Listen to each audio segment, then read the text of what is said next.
Hello everyone, in this video we will learn how to print one page in Excel.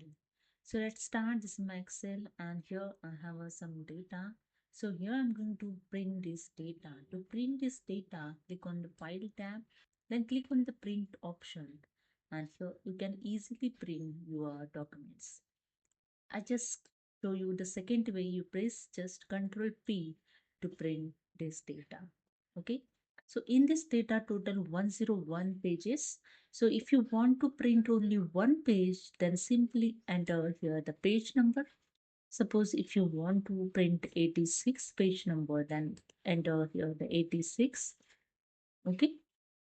Then select the printer.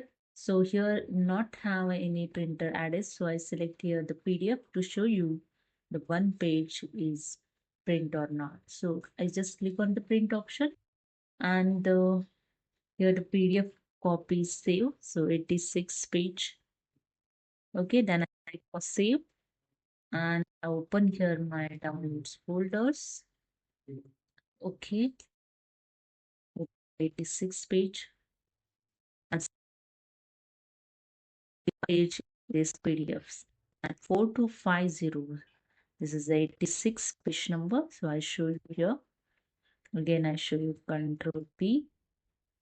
And for check the 86 page number, you just click on the next page option. Okay.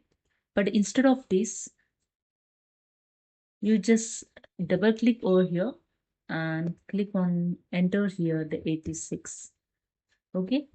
And just use the tab. Okay. And this is 86 page number. 4250 is sales ID and 3976 is a total amount. So 4250 and 3976 is a total amount. So hope you understood. If you like this video, please subscribe. Thank you so much.